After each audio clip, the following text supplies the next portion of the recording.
Boa tarde, deputado. Vamos pegar daí, né? Para a imprensa, que o senhor mesmo lembra que quase toda ela é de esquerda, o presidente falou para o cercadinho, né? O cercadinho ali do 7 de setembro, que são milhões de pessoas nas ruas. E já para essa militância esquerdista na mídia, a representatividade da democracia são aqueles 6 gatos pingados em Nova York com placas contra o presidente. O presidente defendeu família, defendeu liberdade médica, liberdade individual, né, respeito às minorias e democracia.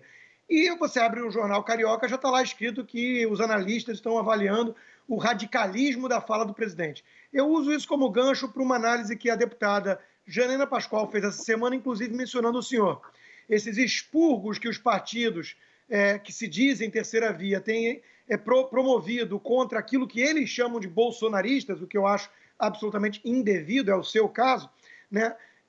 São independentes, estariam fechando os olhos para uma demanda do povo. Quer dizer, essas bandeiras, né, contra a legalização de drogas, ideologia de gênero, e são bandeiras rechaçadas pela população em geral, que é muito mais conservadora do que essa elite cosmopolita das redações. Né? Então, queria que o senhor fizesse uma avaliação, não sei se teve a oportunidade de ver a análise da deputada Janaína Pascoal, se ela atinge ali um ponto ou não, se ela tem razão ou não ao dizer que essa tal terceira via fecha os olhos e vira as costas para uma demanda bastante expressiva da população brasileira. Olha, Rodrigo, eu não só vi essa manifestação da Janaína, como mais cedo, antes de embarcar. Aliás, quando já estava no avião embarcado, vindo aqui para Brasília, eu a retuitei com o seguinte texto: muito lúcida leitura.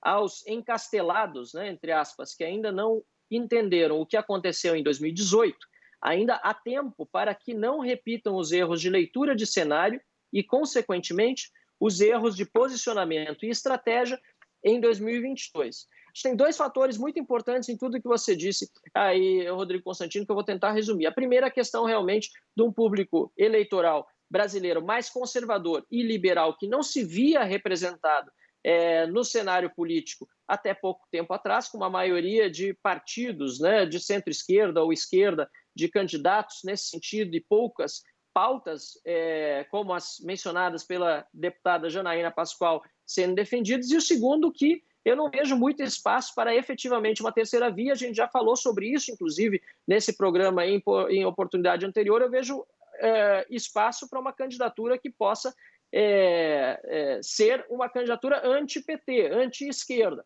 e que eventualmente possa superar, inclusive nas pesquisas e talvez nas urnas, a candidatura de Jair Bolsonaro, que, aliás, ao longo da sua história, por mais que hoje defenda muitas pautas conservadoras e liberais, ele, ao longo da sua história como parlamentar, ele votou contra muitas dessas pautas e agora, da metade para o fim do mandato, também tem deixado a parte, principalmente do liberalismo econômico, a descoberto, inclusive com criação de estatais, aumento de impostos, como o do IOF mais recentes. Então, o que eu vejo agora acontecer, e alguns políticos já conseguiram fazer essa leitura, é um espaço que pode se abrir para uma candidatura anti-PT. Não sei se percebeu, Constantino, mas esse fim de semana houve o lançamento da candidatura, pré-candidatura dentro do PSDB do João Dória. E ele não fez uma única menção no texto dele contra o Bolsonaro e várias contra o PT, contra Dilma, contra Lula. Me parece que ele está conseguindo ler este cenário, que é de uma divisão no Brasil entre dois grandes partidos. O oficial petista, digamos assim, e todos aqueles satélites de esquerda que eu apoio, e o antipetismo no Brasil, que segue sendo muito grande. Antes ocupado esse espaço pelo PSDB, e Bolsonaro, com as manifestações de rua contra Dilma e assim por diante, acabou surfando nesse momento e ocupando esse espaço que antes era de outros candidatos. Então, me parece que essa é a tendência. Janaína Pascoal está muito certa na sua leitura, e partidos que estão buscando expurgos de alguns para tentar montar uma espécie de candidatura de terceira via também não entenderam isso, até porque terceira via como, Constantino? Sem uma unidade de propósito. Porque se nós falamos em terceira via, ela pode ser Dória, pode ser Mandetta, pode ser Ciro, só esses três nomes divergem muito entre si. Então, como é que você vai considerar que a mesma coisa vale para uma candidatura de terceira via com um candidato chamado Ciro Gomes e pode valer a mesma coisa para um candidato chamado Mandetta ou João Dória? Não faz o menor sentido.